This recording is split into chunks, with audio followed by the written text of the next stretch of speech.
Do Worcester's colleges have the cultural relevance of an Applebee's? It's May the 1st, 2018, and this is 508 to show about Worcester. Our panel today is Brendan Melican and me, Mike Benedetti. Today we're talking about summer, the council agenda, transit probably. I don't know. We're not going to talk about the Avengers. Can we talk about the cow that's standing next to me? We have a giant dog on the show today. Hey, Jackson. Worcester's only Good public boy. affairs show with the courage to have Steve Quist dog. We couldn't have a coyote on here to attack us, so we decided we would have a giant dog on here to, I guess, lick your hand. Yeah, no, it's kind of the same. You know, Brendan, Brent crude oil is $74 a barrel, down 1% on the week. Bitcoin is $8,900, down 7% this week. You're listening to Unity Radio, broadcasting with 100,000 milliwatts of power on 102.9 FM and streaming at worcestermag.com. This show is also cablecast on WCCA-TV 194, podcasted at pieandcoffee.org, and live streamed to our Facebook page, though not today. You can call in live at 508-471-5265, and thanks to the mighty Hank Stoltz for engineering today's show. Actually, Mike, if you can hear that noise in the background, Jackson just ate Hank. The dog is eating something on the ground. Brendan, Mike. is it summertime in Worcester? No, that's June 22nd, I believe. But the college kids are like out going Oh, away. I see. Yeah, well, they're soon. Yeah, I think This is WPI like wraps one of up those- like this week. Most of the rest of the colleges over the course of the next month. Yeah, I mean, I feel like that's like our unofficial summer, our spiritual summer. Personally, I think it's actually when the public schools are out, because that's when the school buses are off the street, and you typically gain like a half hour in your commute, no matter where you're going. So a long time ago, Steve Siddle said something which I thought was maybe not totally accurate, but kind of hilarious, that he thought that the colleges in Worcester had the cultural relevance of an Applebee's. Yeah. And I don't know, over the years, there's been some years when I agreed with that and some years when I didn't, but I think it's interesting framing. Yeah, no, and I think, that's going back some time that Steve, who has a fantastic knack for words, made that comment, and I think it was probably true at the time. But like all things, that changes. I mean, you and I have talked about this quite a bit on the show over the years. It used to be like Clark was, if you met somebody new in Worcester that wasn't from Worcester, chances are they were a Clarkie, right? Like, Right. The retention rate is just absurd, in a fantastic way, the way that Clark University manages to introduce students to the city. But that's changed a lot with other schools as well. Like now, I'm starting to find more Holy Cross students that I'm meeting that are becoming lifers here, or at least setting up some degree of roots and whatnot. And that seems to line up pretty directly with the time that City Manager Augustus did up at the school in the Public Affairs Department up there, Yeah. and helped hash out a lot of the differences the school had with the city, or that the city really had with the school in terms of resident-student relations and whatnot. It used to be, though, that the colleges didn't have a big impact on the city. Now I think they have a pretty significant impact, and not just in a seasonal way, where you might see as a business owner a lift, but a definite influx of new ideas, new people, and people from wildly different backgrounds than New England coming into the city and spending a fair amount of time here beyond the 4 years that they might spend for school. You know, the Worcester Vegetarian Festival, I guess I should say the New England Vegetarian Food Festival, happened at the DCU Center on Sunday. It was a third larger than usual physically, a third larger. It was a madhouse as usual, though a manageable madhouse with that extra space. You know, people were lined up for an hour and a half to buy vegan cupcakes at one booth. It was nuts. Any fights over the vegan cupcakes? There were no fights. There were no incidents that I saw. Right. People actually, you know, it was one of these deals where if you're a member of Veg Worcester, you can go in half an hour early. Or you can go in an hour early. Mm-hmm. And people were lined up half an hour early in the rain for that line. I feel like that's something that Veg Worcester could teach Apple. And it's like Apple should have a membership program where you Yeah. can get in line. You're guaranteed like first 100 slots for an iPhone release day. I like this idea. But I was just going to say that, like, I always bring up Veg Worcester and the Veg Fest as a Worcester thing, which, with essentially no institutional support, has done extremely well, and Sure. which was organized, I don't know, 10 years ago, 11 years ago, Veg Worcester, and that's something which was organized by a bunch of WPI grads, Clark grads, a Yeah. few Worcester people, but mostly recent college grads who have mostly recently stuck around, and that's like I mean, that's like that's a great example of the college students sticking around and having a big impact. Yeah, I know, and that's happening everywhere. I mean, I just met a young man the other day, a bartender in the city who's now graduated from WPI, who's really just trying to figure out like how far he needs to move from Worcester because he doesn't really want to start kickstarting his video game career. And like, yeah, I mean, I feel like again, to be fair to Steve, there probably was a time, and probably the time that he wrote those words, that, maybe Applebee's was the appropriate comparison to the college institutions in terms of not their relevance in and of themselves, but their relevance to the city of Worcester. But I think that's starting to change quite a bit. And a big part of it is I think Worcester folks have gotten a little bit better at being accepting of the influx of students that we have to the city. I mean, that used to be kind of like one of our evergreen stories in the city was, talking about all the problems up on College Hill and, having people complaining about interacting with college students and whatnot, which is just such an absurd thing. It's an extension of the way we treat our young public school students as feral animals. We treat our college students as bizarre aliens who need to leave. Yeah. I was one of the volunteers at the Veg Fest, as I often am. It's a great event. It's 10 times more fun if you're a volunteer. And one of the volunteers was a lady who just moved over from London to Boston to go to MIT. And she was volunteering because she was trying to find vegetarian type things she could volunteer for that she could get a train to. Mm-hmm. And most of them are like on farms and things. And one of them was near the train station, which is the Worcester Veg Fest. And she was just telling me, like, I'm sort of getting used to Americans. I'm sort of getting used to regional differences. And I said, like, what regions have you been in? And she said, well, really only Boston. And I was like, you are living, I just want you to know, you're living in the unfriendliest part of America, which for 500 years has been known as the unfriendliest part of America. And she was like, really? And I was like, yeah, like people in New England are like bizarrely mean and bizarrely standoffish compared to any other part of the country. And so maybe this is just our New Englandness in Worcester kind of mellowing a little bit with the years so that we're no longer bizarrely mean to the college students as we used to be. I disagree with that. I know you disagree with that because you're from this area. Yeah, no, it's because I've traveled enough to realize that the rest of you are all frauds. You're pretending to be nice and you're pretending to be happy. We're just honest up here. It's not honesty. We're just walking around being like our normal salty selves, and we're happy to share that with you. People in Worcester are sort of nice, actually. I think they just don't act nice. And people everywhere else are probably no nicer, but they definitely act nicer. And it's like, why not? I mean, this is just just wait till you're gone. They say terrible things about you. This to me is like people who decide that they're not going to shower because it's like inauthentic or something. And it's like it's like, what am I putting up a front? Like I don't have sweat. It's like, no, you're just showering because it would smell bad. You could be nice and not be a fraud. I've got some family down south that have always framed this for me really, and I think really nicely, that the reason what we consider Southern hospitality up in the Northeast, all those invites to like a stranger's house for dinner, or like to a church, or to like a party or whatnot. It's all an ambush. It's a trap. No, it's not. It's not a trap. It's just to feel you out to make sure that you're not planning on moving there. And that's the difference between, like, if you're just a guest and you're just visiting, you can just be a Yankee, and we can say that in a sort of a funny sort of way. As soon as somebody gets the sense that you're moving there, then you're a damn Yankee, and those invites dry up right away. And I hear that. I think that's the friendliness, man. It's a fraud down there. Again. But as someone from London, they should know better, Mike. I mean, you go to Boston, our Massachusetts Boston accent. That's the traditional British accent. It's the British accent has shifted more since the Revolution than the Boston accent has.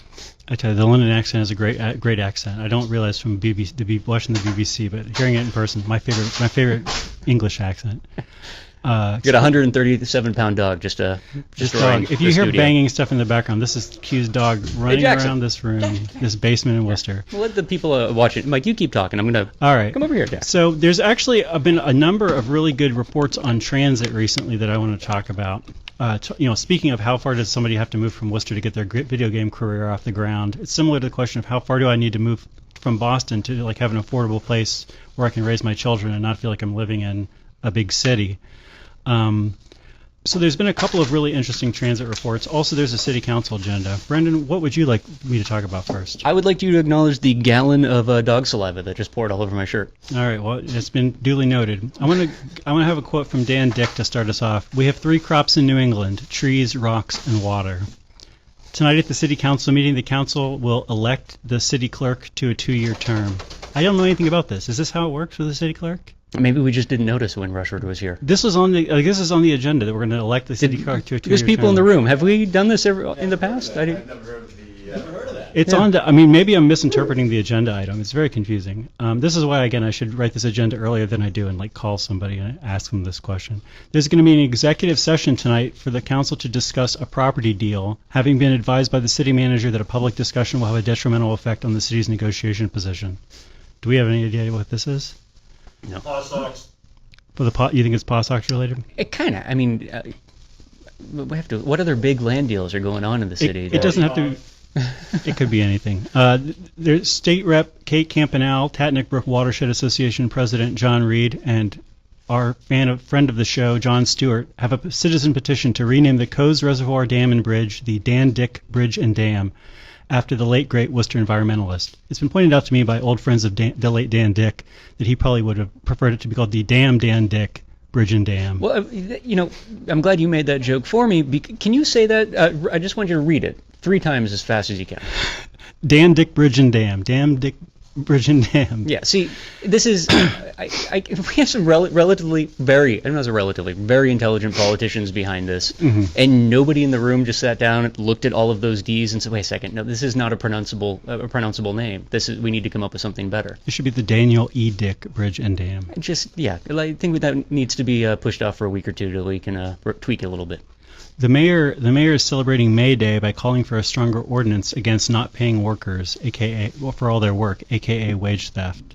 Councilor Rivera is celebrating May Day by asking the city manager for a study on hiring disparities for public construction projects, including race, gender, residency, and veterans. The mayor would like to know if we can have a process for interviewing companies leaving the city, and Councilor Toomey would like to have a report on the turnover for city employees. Mike, I sent you something, I think, yesterday. Related to that last item. Yeah, I didn't read that. You didn't read it? No. Okay. Well, so here's the thing that I'm really curious. I'm actually really curious to see where Councilor Toomey is going to go with that item, right? Because the way I read it, I'm like, well, do they think that we should have longer tenure for city employees? I can think of so many people that are in City Hall that you wonder when you see them there, like, why didn't you retire 20 years ago? Or like, why didn't you leave 3 administrations back? Like, the average lifespan for an American worker now in any career field is the average is 4 years. Okay. And I can't think of many people that are drawing that number down inside City Hall. So that's the one item of all the ones that I have up tonight that I'm really curious to see where it goes. This is. I feel like this is something which is generally true about often true about these city council agenda items, which is that they have no context as printed in the agenda. It'll just be like, I would like a report on whether Worcester's good or bad, and you're like, well, does this councilor think Worcester's good or bad? Like, what does this agenda item mean? Well, that's not true. The one that I am really interested in was held from last week, and it's to figure out the $8 million math, the $8 million question. This is 3 things from last week that I'm going to bring up again because I kind of like them all. These were not discussed last week, so they're going to be held over to this week. Councilor Rosen wants to report on how much taxpayers will save if we put the $8 million expansion and renovation of the main library on hold. I'm still saying it's $8 million, You're Mike. going out on a limb there. Councilors Russell and also now Councilor Rivera would like to know if we can let landlords with RG5 zoned apartments apply for a special permit to allow more than 3 unrelated persons to live in a unit. And Councilor Rose would like us to have a mile-long trolley or streetcar system, which might just be making a bus look like a trolley and not making there actually be train tracks. I loved that idea so much on first pass, but the more you hear about it, it is kind of ridiculous. We need to do a bunch of stuff like this. We need to have a bus that looks like a spaceship. We need to have a bus that looks like Abby Hoffman. We need to have a bus that looks like a juggalo. A carousel would be really nice for the kids. That's probably a great way to introduce more youth to the WRTA. We'll just have the little horses and. People do this with their bus systems, right? They have goofy design things. Well, we have the one cool bus that we have is mostly parked. The library bus just got key detail came back up from Powwow and did that. Awesome. I don't know how we're doing. What does our timing look like today, Hank Stoltz? We can break any time you wish. We can break any. So let's kind of ease into this next topic a little bit, which is transportation. We've been talking about transportation a lot. We're going to have the WRTA passed a budget this week, which is not a full year budget, and so will not involves them running out of money before the end of the year. The WRTA also said that they would like to see if they could create a penny gas tax which I guess would be in the whole catchment area of the WRTA to help fund the bus. Yeah, so like this bus problem has still not been solved, Brendan Malikan. It has not, but I'm just listening to some of the solutions that. So you're going to have a penny gas tax in the year that gas prices are predicted to be the highest in 4 years, right? Like, do the folks that are actually coming up with these ideas actually look in the mirror and like recite them, talk them through even to themselves before they bring them to a wider audience? There's so many solutions to the problems. I think we discuss them every week with the RTA, the WRTA, and the RTA system as a whole, but we're not really touching on any of them. The only thing that's being discussed is the immediate problem, which is a real problem that involves money, but not actually getting into the weeds on any of the solutions to actually even test the waters to see if it's possible to increase revenue from year to year. Well, I want to get into some possible solutions here after the break. This is 508 Worcester's Transit Advocacy Voice. We'll be back in just a second. So, yeah, no, I'm sorry.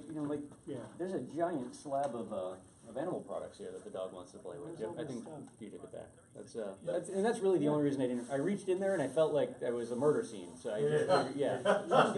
You can get the animal like to have something on this guy. Going right from New England Veg Fest into me reaching into a bag blindly and pulling out half of an animal, I just didn't think it would be a good look. Tasty, a bone marrow. Also tasty. What's this? Did you see this report? No, I actually didn't see this one. This is interesting. This is from Mass Inc., which I don't know what Mass Inc. is. People at home get to watch me read this real fast while. Yeah.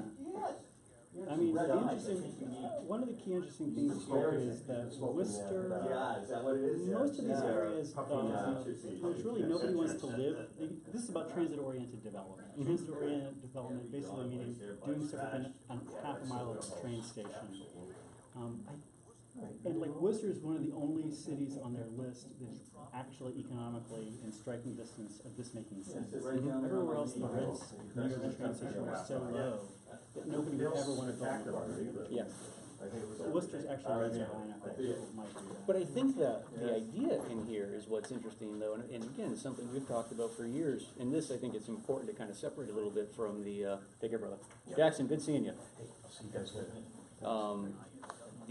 Is a little bit different than what we're talking about oftentimes or lately with the WRTA as the more regional system or the statewide system and how that ties into a national system. I'm ready to or come whatnot. back. 10 seconds. We have a call-in Nice. as well. Is this going to be disappointing, Mike? What? Is this call going to be disappointing? No, it'll be a great call. Caller, don't go away.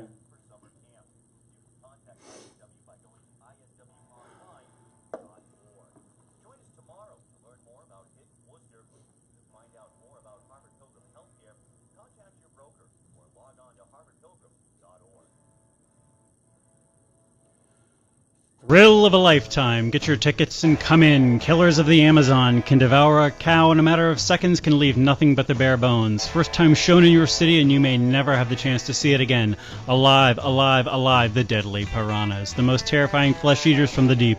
Brendan Malikan and Mike Benedetti on 508, your voice of transit advocacy and progressive political thought.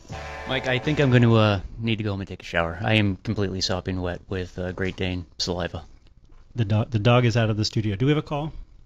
Okay, this is always a mistake, but we're going to do it. See it again. Alive, alive, alive, the deadly piranhas. The most terrifying flesh eaters from the deep. I think we can let that one go, Hank. This is literally somebody playing back the show to us on like a 30-second delay. You sound fantastic, though. I don't know. So this is a report called The Promise. There's two reports I have here. One is called The Promise and Potential of Transformative Transit-Oriented Development in Gateway Cities. This is from Mass Inc. And this is an interesting report. It's looking at gateway cities. It's looking at 4 in particular, including Worcester. But gateway cities are, I guess, cities in Massachusetts that are not Greater Boston. Is that right? Yeah, I mean it's become a useful term, but it is kind of a funny term because it really seems to be almost a catch-all for struggling economically, might not have the healthiest housing markets, might have stronger, bigger issues with poverty and public school education and whatnot, and then the big one, you're not Boston. Yeah, I mean, it's kind of like at-risk youth, and that at first it sounds like a polite way of talking about whatever you're talking about, and eventually it just comes to refer to like, boys of color. So in this report, they're talking about the gateway cities. They're talking about transit-oriented development. This is doing development within half a mile of the train station. So half a mile of the train station in Worcester is like Green Island, up to Columbus Park on Shrewsbury Street, a little bit over to the other side of Main Street. That's Sure. a half a mile from the train. And they found a couple things about this whole idea. The first of all is that they talk about how it needs to be economically viable to actually do any of these plans around transit-oriented development. And they also talk about how most of these cities, it's like nowhere near economically viable. Mm-hmm. That you could like run all the trains you want to Springfield, but it is not going to do whatever magic you want to happen in Springfield.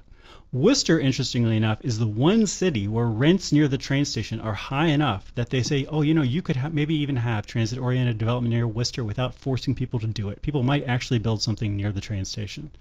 I haven't figured out from this whether or not they're including like City Square in this. They talk about how Worcester is also an outlier in that about 30% of the transit-oriented development area of Worcester is like unbuilt. Mm-hmm. Is like whatever, parking lots and vacant lots. Which I guess that makes sense. I don't know. It's Well, kinda because we're weird. still very much a car-driven culture in Worcester. So yeah, I mean, and Boston was the same way up until about 10 years ago, right? I mean, the Seaport now, if you haven't been in Boston in a decade, and you took the Silver Line out of Logan into the middle of the Seaport, you'd think you were walking out into the Strip in Vegas. I mean, it's ridiculous how much development in the course of a decade went from surface lots to some of the largest and priciest buildings in the city. So I mean, I think in a way that's kind of what the surface lots, they serve that function. It's almost like the placeholder, right? Until development kicks up to the point where it's worth buying those dense urban parcels and building them up. Ours are, I think, still indicative of the fact that we're not really ready to grow past a car culture. But that's just a part of this bigger conversation, right? The car culture exists and keeps growing from, I think, maybe our shared perspective keeps getting worse because there is no other system locally that's viable, right? Like you don't have the kind of bus service or cab service or bike share services that might allow for people to comfortably leave their car at home, and then because that local transportation system isn't fully fleshed out, there's nothing to tie directly into the larger regional rail system, which I think is specifically what the study you're talking about. It is, yeah. And I think that's kind of part of the problem, right? And it's like, for years we've allowed not allowed. I mean, there's nothing you can really do to stop it ethically, but we've had this sort of suburban sprawl kind of development in Worcester County and Franklin County, and even inside 128. But it's so much denser, it's less noticeable. Where we've had more and more people moving out to the suburbs, and then we try really, really hard to bring them back just for spending dollars and whatnot. But I think the focus needs to be bringing people back into those cities, even if they're not living here, as a transportation hub. Yeah. Again, in the direction of this report, it would make more sense than to have a commuter rail that stopped every town, sometimes a couple of times in a town, on its way into Boston, and then instead just have 3 stops, right? You have Springfield, Worcester, Boston. Yeah, I mean, it's interesting. They actually talk about how often the train would have to run. This has been one of my questions, which is like, how often would the train have to run for any of these utopian projects to work out? Would there have to be a train to Boston every 10 minutes? The answer is no. But some of these statistics are kind of blowing my mind. They have a metric of optimal development, they call it, which isn't to say like, okay, how can we build just like a bunch of 100-story buildings near Union Station? It's saying, okay, like what's kind of like a high density area near Union Station in Worcester, and what if we just upgraded like a lot of the stuff around Union Station to like that density? So building those 30% unbuilt parcels, filling the vacant floors of buildings, replacing 1-story units that are older with multiple story units that are newer. A reasonable non-utopian idea, but just a kind of like, what if, somebody wanted to put $1 trillion into developing that area without completely going crazy and having multiple story skyscrapers? Like how much could you build within half a mile of Union Station? The answer is, they say that it could add 10 million square feet of development, 23,505 more residents, and only about 7,000 additional jobs. Most of the other cities they looked at would involve adding a lot of jobs near the train. In Worcester, for some reason, their metric doesn't have that. But they're talking about 10 million square feet of development. As a comparison, the glass tower on Main Street across from City Hall, the Worcester Plaza Tower, is 250,000 square feet. Wow. So we're talking about 40 of those within half a mile of Union Station, or whatever, 80 buildings that are half that size, or 160 buildings that are a quarter that size. So you're telling me that there is some potential for sometime in my lifetime for Worcester to actually have a skyline? Well, the nice thing is, we're actually doing a lot of this. Like, I mean, right? I mean, we're doing this. Like, one of the big unbuilt parcels near Union Station is City Square, which is coming online right now. Yeah. We've just had Brad Wyatt's building, got turned into apartments. Yep. These kind of projects are actually happening. Like how much this ends up like affecting people. I mean, they do talk about like people who are medium and low income and their access to the train in here. And how the train just needs to be cheaper because it needs to be more accessible to those folks as well. But anyway, they're talking about putting all these people there, assuming that a lot of them are going to work in Boston, and trying to get the number of people commuting into Boston much higher. They're thinking about like a 30% increase in train frequency, which is not bad. No, it seems perfectly reasonable, and even more so if you're getting rid of. Well, if you're talking express trains, right? Like you're getting rid of some of those superfluous stops along the way. Yeah. Which keeps the speed of the trains down and limits the amount of number of trains that you can actually have running because they're slowed down. They're naturally slowed down by the number of commuter rail stops that they have to make along the way. I think we need to take another commercial break, but we'll be back to talk more about some white paper here on 508 Worcester's Libertarian Voice. Yeah, no, that's Yeah. and some of that seems like some interesting cart and horse stuff too. Like, I mean, Yeah. Studying something that doesn't necessarily exist, trying to find like what the predictor of it being a viable development project. I mean, I know it can be done, but like we're seeing some pretty significant growth. At least you can see it in the housing market side of things, right? The value of homes over in the Burncoat area has risen faster than the homes, say, over in 01602 or over in 609 on the west side of the city. Very similar style of homes, very similar neighborhoods. There isn't much to really differentiate one from the other than, one neighborhood was more decimated from Asian longhorn beetles than the other. But the big difference is the Burncoat side of the city has much better highway access. So, it's a problem I feel like.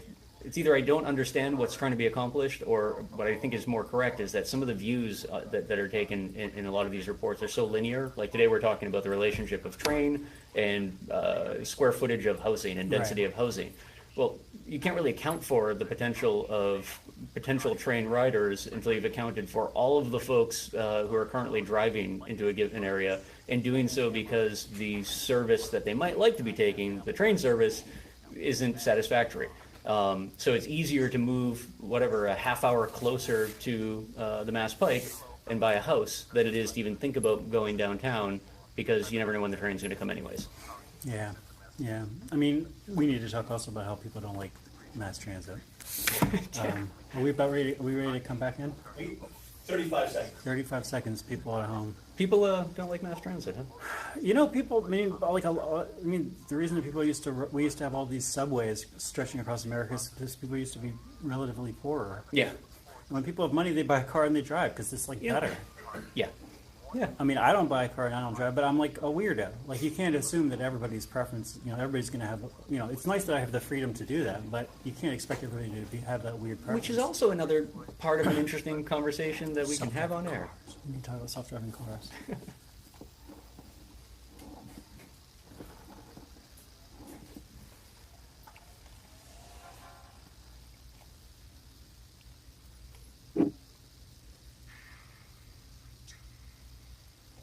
This is the water, and this is the well. Drink full and descend. The horse is the white of the eye, and dark within. This is the water, and this is the well. Drink full and descend. The horse is the white of the eye, and dark within. And this is Brendan Milligan. and this is Mike Benedetti, and off camera is Hank Stoltz, and this is 508, a show about Worcester, Worcester's libertarian voice. Hi, Brendan. How's it going, man? Good. We need to talk about autonomous vehicles. Before we do that, can we just point out, I point out that your reading, in conjunction with what Hank just picked for background music, This is super good. It was fantastic. That reminded, if we were producing 80s, late 80s, early 90s anime with terrible translations, that's exactly what we would have had. It's pretty good. Sorry, Yeah, I'm trying good to stuff. play with the camera in the middle of the show, which is always a bad idea. No. There's a whole new camera setup. I don't know how to use it.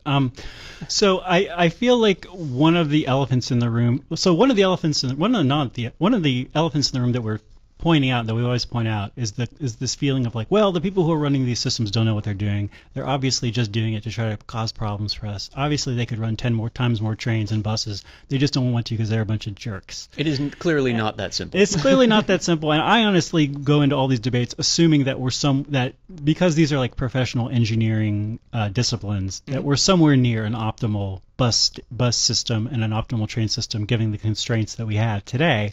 That part of what we're trying to think about is what are the constraints that we could move, or what constraints could we change so that people could find a better solution, and not that the people who are designing this don't know what they're doing. You just mentioned something in the break that, I'll be honest, I'd never really thought about before, that people maybe just don't like mass transit. People don't like mass transit. I mean, this is one of the reasons that mass transit has gone down. Transit ridership has gone down a lot in the last year. The idea being that, which is that people just like have more money the last couple of years. Like we've sort of gotten over this recession thing, and this whole generation that people thought were not buying cars because they were like these millennials who just hate cars for an inexplicable reason, actually just don't have any money. And if you give them money, they buy a car. But even beyond that, I mean, there's something that we talk about quite a bit that overlays perfectly with that. We have this notion in the United States, right, that like the middle class is some sort of God-given right that has always existed. It's just this phenomenon of nature, like the sunrise. Yeah, and we've always had a middle class, right? Like, no, the middle class was really a post-World War II system, right? Like, Yes. Prior to post-World War II, at varying degrees between 1 and 2, but definitely before 1, you basically had rich people and not rich people, and the not rich people were varying degrees of not rich, but not nearly with the broad scale that we have now. Most of our transit systems predate the arrival of the middle class, right? Yes. So, and I think that's something that is fascinating, that probably should find its way at some point in time into a white paper written by people smarter than you and I, is that like we're trying to figure out creative ways to fix systems that might just not have any practical use anymore for the majority of the population, as long as the majority of the population still fits into the realm of middle class and can afford to buy a car and can choose their own way to get around. Because really, a lot of these systems were designed when the only way you were going to get around was the way that government provided for you to get around, whether that was a subway or a train or, you know, a horse-drawn buggy, whatever the case may be. Like the options weren't in your control. They were whatever was provided by a municipality or a larger government. I'm a big fan of the conservative economist Tyler Cowen, somebody who I frequently disagree with, but who's always very thoughtful. So I always read his blogging and stuff. Many of the studies that I read on the show, although not this one, are studies that he points out. Something that I saw that he wrote recently was in reference to this whole question was, have we considered that maybe mass transit is just a 20th century technology? Yeah. And I think that's exactly what you're saying. So this gets into the question of like self-driving cars, autonomous vehicles, which which is one of these technologies which it's still like we're like on the edge of it. It seems like we have them out in the world. We can see lots of reasons why maybe it's not going to happen, like regulatory reasons or social reasons or whatever. Mm-hmm. We also think, wow, if this happened, this would kind of like change everything. Mm-hmm. I remember whenever somebody first showed me the World Wide Web back in the olden days, 1993 or something, and I looked at it and I was like, I must be misunderstanding this, because it seems like if this existed, the world would completely change. Like somebody has a magic wand here that's a working magic wand, and yet we don't have like giant rainbow crystal towers everywhere. I must be misunderstanding this magic wand. And it's like, no, I wasn't misunderstanding it. I was misunderstanding how technologies take a while to roll out, and then it does change the world, of course. And simultaneously, while you were having that thought, Brian Gumbel was on the Today Show bemoaning the idea that anybody would ever get their news or watch a program via the World Wide Web. That was such a silly concept that we should just forget about it now. Yeah. Actually, I want to talk about Walter Cronkite for a second. One thing that I do whenever I'm sort of grinding through work, if I need to listen to something in the background, is I'll listen to old episodes of The Tonight Show on YouTube that have Charles Nelson Riley as a guest, because he's such a great guest, Charles Nelson Riley. And it's so nice to listen to like 70s episodes of The Tonight Show, because none of the current affairs, none of the politics are stressful. They have nothing to do with today. It's somewhat of a sexist and obnoxious show sometimes, but it's generally pretty good. I saw this one where they had Walter Cronkite on there a year after he retired. Mm-hmm. And Johnny Carson said, Walter, when you were on last year, like on the day of the retirement, to celebrate the day of your retirement as the dean of American newscasters, you had warned that like television news was becoming too powerful and that it just didn't have enough information, and it was not a reasonable information source for most people, that people need to be reading books, need to be reading newspapers, they need other sources of information, that TV news is not getting the job done. And he said, now that you've been retired for a year, what do you think? And he was like, oh yeah, definitely. Like, I still 100% agree with this. Like, TV news is like basically terrible. Mm-hmm. And it was amazing to hear this, which seems so clear to me that TV news is basically terrible. Sure. But to have Walter Cronkite, like our most famous TV newsman, the day of his retirement, and I guess a year after it, being like, oh yeah, like we try to do a good job, but we basically are terrible and a bad influence on society. Well, I mean, that's ultimately the story of this social media. This weekend with the White House Correspondents' Dinner, right? I mean, all of the uproar over Michelle Wolf's comedy. The things, if you look at the things that everybody is honing in on as that they found personally offensive, it's when you take it from a 30,000-foot view, it becomes a little bit more clear that the thing that everyone in the room found personally offensive is that she was making an attack on journalism.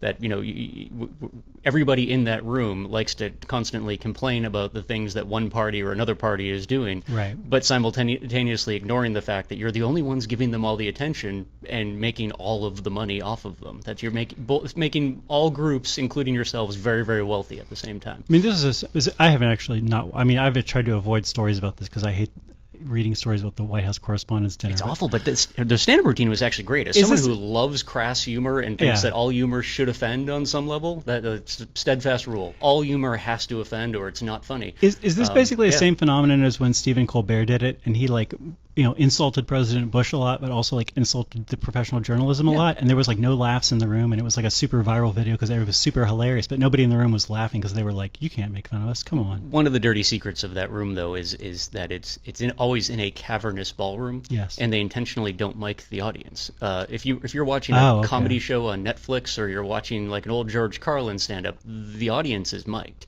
Not individual. It's not like they're wearing labs, right. But like there's booms that are over the audience to pick up that raucous kind of like laughter. how we have one mic just here in the room just to pick up sounds of dogs and things running around. Yeah, no, the exact same thing. You don't want to miss the dog, but that room isn't intentionally quiet, and sometimes what you see on TV isn't actually what's happening in the room. So people could be booing or applauding the whole time. We don't even know. Yeah, it's only when it's big do you actually hear it. But I think to your point, yes, it's the exact same thing. What was focused on and ignored were not the things that should have been focused on or ignored. So they talk a little bit about autonomous cars in here. And their perspective is that they think that autonomous cars may mean that there would be less congestion. I remember reading a report a couple of years ago from, I want to say, like J.P. Morgan Chase, somebody there, talking about how the economics of a cab, that 90% of the cost of operating a cab was the driver of the cab. So that presumably when you have an autonomous vehicle, it's now a tenth as expensive to operate that cab as it used to be. Mm-hmm. And so then therefore it would possibly make economic sense to just have a bunch of robot cars driving around aimlessly, so that if somebody like hails one on their futuristic Uber or whatever, you're like, oh, like my cab is 10 yards closer than the other company's cab, like the person will get in my cab. Or if you have like delivery robots, they'll just be cruising around aimlessly, not aimlessly, but according to some AI algorithm to try to, so that the upshot is that the only reason that you don't have even more insane congestion on the roads of Worcester today is that it's expensive to have congestion. That if congestion gets cheaper, then you're going to have more congestion. You're going to get closer to having 100% capacity on the roads. Possible, but I also think that there's a better chance with any sort of automated transportation systems that if the systems themselves are interlinked, which they would kind of have to be, things are actually going to flow smoothly, which is a big game changer in terms of the way traffic patterns function as is. But the other side of that as well too I mean, I've been fascinated for years by the idea of autonomous vehicles, right? I mean, especially when it comes to long haul trucking, right? Because I mean, that seems to be like really we're closer to that, it seems, than anything else. The large multi-container 18-wheeler type setups that are on the highways from coast to coast. But we rarely go too deep into like the impact that has, like you just framed, right? Like if all the cost is in the driver. That also means that's where the economy lives as well too. So like you might streamline a transportation system, you might make a transportation system more efficient, but you're also eliminating tens of thousands of jobs that are attached to that system. And part of why I think we often see just a grinding of wheels, right? That we're just constantly talking about, we're literally, you and I and government and policymakers and think tanks talking about the same systems over and over again. And how are we ever going to fix this? It is a combination of like they are antiquated systems, but the bigger one is we kind of can't fix them, because if we do, it almost, because of technology, it automatically means that we have to change our entire scope of our understanding of economy of scale. Universal basic income, it ain't on the ballot this year, Mike. It's like we're not ready to talk about that one yet. Neither our socialist nor our libertarian utopia are going to happen this quarter, so we have to look at other solutions. But are they really solutions, though? Because I don't know. if that's the goal, to go towards more autonomous vehicles, how do you get there without a complete disruption? I mean, last time I looked in the higher level transportation sector, the moving of goods across the country, it's like 30,000 jobs. Yeah. Like, how do you eliminate 30,000 jobs from the workforce overnight without, even if the system functions that much better, without the entire economy just falling apart? There's been a lot of, I definitely have seen people talking about this and saying, well, we're not going to lose jobs because like the last mile is hard. Like getting that truck into the bay behind the Walmart or whatever is hard. So like the truck will drive itself on the interstate and then pull off near Walmart, and then a person will get in and drive it to Walmart and park it in the bay. And I'm just like, come on, dude. That's not going to happen. The robot's going to do a good job parking the truck behind Walmart, just like a person. It's no miracle. Right. I mean, it's like a skilled job, but if you can teach a robot to drive on the interstate, you can teach a robot to drive in a parking lot. And that probably sounds silly to a lot of people to hear that sort of conversation, but the reality is that these are just engineering problems, right? They're not philosophical problems. They're not big government problems. They're just engineering problems. And right now, there's some teenage kid over at WPI who's finding the solution to that problem for us, so we don't have to. And in the same way that one day you looked at the World Wide Web and said, oh my God, like this can't exist. Like if this exists, I'm in the wrong reality. As soon as that solution appears, we're all going to have the same, we're going to be forced with the same sort of new reality as well. I want to say that this actually makes me clarify why I support the general theory of like some kind of Uber bus. Rather than the regular bus, some sort of series of small buses that are operating, according to some algorithm to try to do a good job picking up transit passengers from many more stops in a more, confusing way. And it's probably partially because I'm a nerd and I'm just fascinated by these ideas, but I think that it's mostly because I don't see the current bus system doing a good job for poor people even any longer than it is, because you're right, like we have a system where the middle class increasingly doesn't want to ride the bus, where you have fewer people who are poor enough to want to ride the bus, and so the people who remain poor enough to want to ride the bus are not enough to have they don't have the political clout to keep funding the bus. I mean, if every middle class person in Worcester was riding the bus, the governor wouldn't be like, oh yeah, I'm going to cut your bus funding and make you have to cut bus routes. He would never do that. He would be like, oh, this is a core service of democracy of the bus, right? But like as it becomes increasingly not like that, like politicians are going to increasingly not fund the bus. So some sort of crazy Uber system to me seems preferable to like a death spiral of the current system. It's not going to, wouldn't see the current system going away, but I would see you having a third as many routes running the same frequency and it just being like more and more terrible year after year as you're cutting budget year after year. And if you're just some poor person or a person who has limited mobility, you're not going to, it's like the dude who was holding a sign outside the WRTA. I saw a couple months ago where he was like, I will not be forced to live on this reservation. What the heck did that sign say? I need to look up this dude's sign. Something about this. Like he was just basically like, I feel like I'm going to, if you cut the bus service, I'm going to be like trapped in my housing project. And I will not allow you to do that to me. So I feel like the reason we talk about this futuristic stuff is not because we're like, oh, we want like, like college kids or like yuppies to have a more fun night out on a Saturday night because Right. I can get trashed.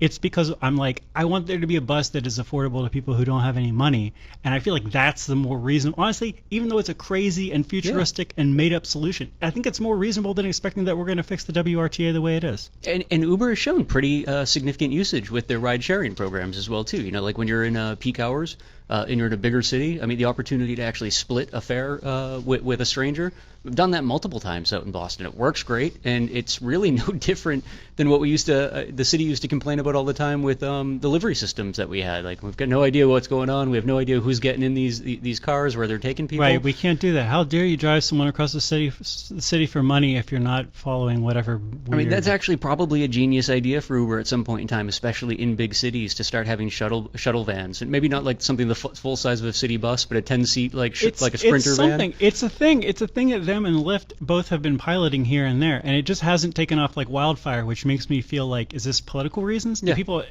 people hate the shared Uber too? Actually, kind of like they hate the bus, so that there's no market for the shared Uber. I don't know. Yeah.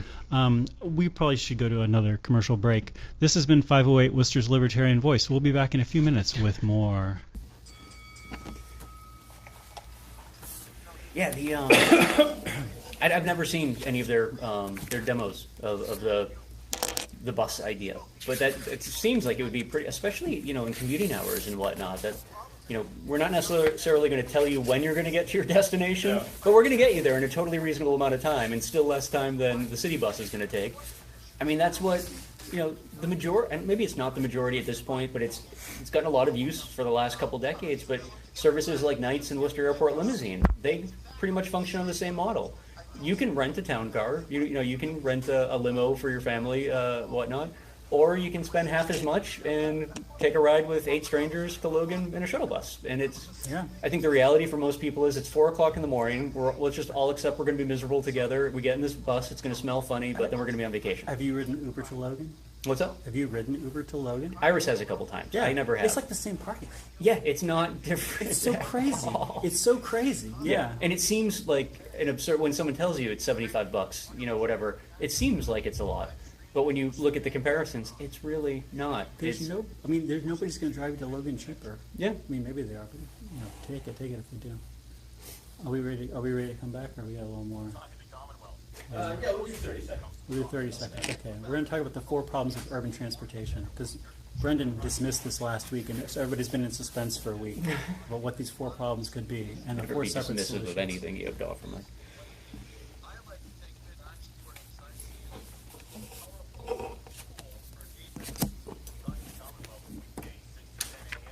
Hi, everybody.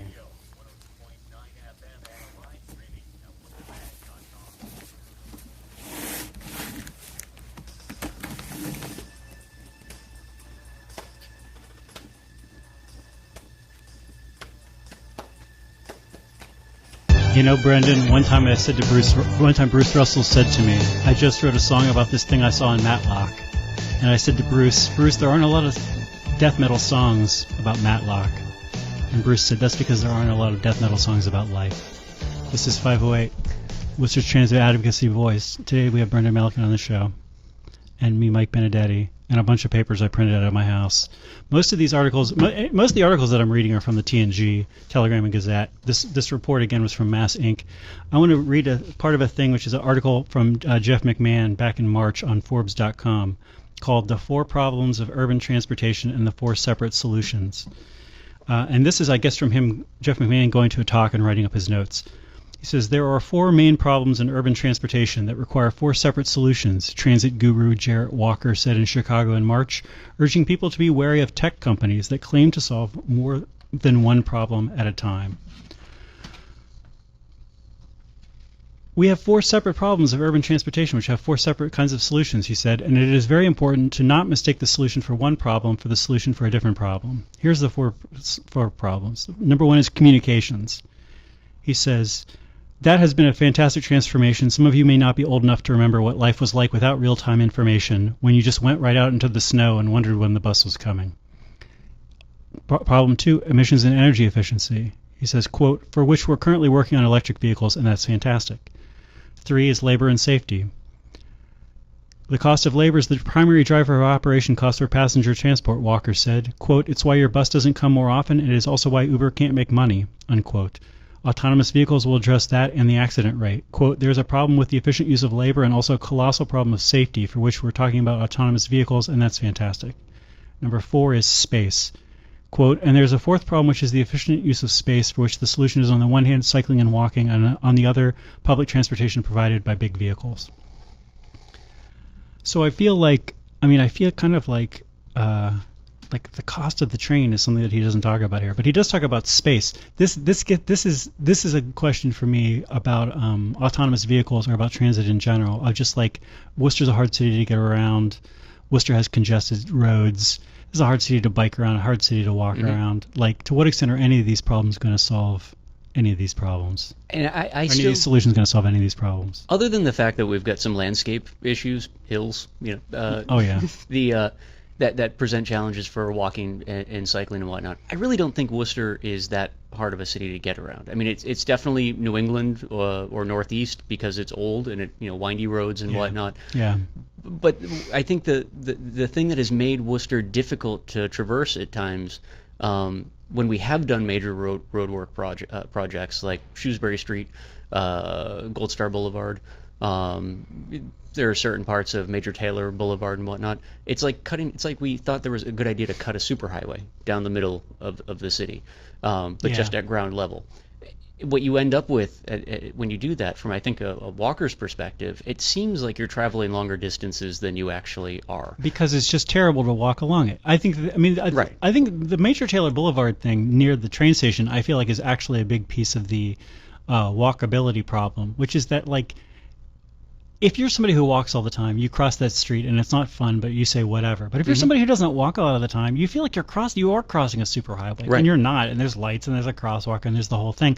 But it feels like a big chore to cross that street. It's such a bizarrely giant street in the middle of an area which is not. Most of the streets are much smaller. And it shouldn't feel, if you're walking from, whether it be nightlife or just a part of your normal day, walking from Green Island to the City Hall area shouldn't seem like a chore. I mean, that's a very short distance. But especially if you don't do it, all the signals are telling you don't go this way. So this way is going to be all concrete. The space side of things, especially when it comes to Worcester's ability to be traversed. I'm not going to argue that it can be confusing for newcomers, but what isn't? It is, I think, some of the poor decisions we've made about frontage and streetscape that we seem to be getting right now. I mean, it seems that that's kind of the whole goal of redoing Main Street, is to set a new sort of standard and platform for how we're going to, and our Complete Streets program going forward is going to emulate that, right? That your frontage isn't going to be so deep that it gives the impression that you want cars there more than pedestrians. We're going to ensure that there are bike lanes. If they're not protected, they'll at least be marked, that work in concert with the sidewalks and traffic. All of the things that I think give a sense of actual movement and not feeling that you're just lost out in the wilderness. Are we done with the show, Hank Stoltz? We have 1 minute left. Well, everybody, thanks for watching or listening to the show today. Thanks for sending all your emails. You can email us at pieandcoffee@gmail.com. I don't know. I feel hopeful about this stuff. You're kind of a hopeful guy, Mike. I think it's because I grew up in the 80s, and because in the 80s, we like the Cold War, it went okay. All these kinds of problems. AIDS, we finally talked about figured that out. before, but I think there's something magical that happens when you grow up still listening to the air raid sirens as a kid. And like, if your first memories as a child, air raid sirens, and then like they just stop one day, like it leaves a mark. Yeah, things can get better, Mike. Things can get better. That's the message of the 1980s. This has been 508, a show about Worcester. We'll talk to everybody next week. Bye bye. Have a good one.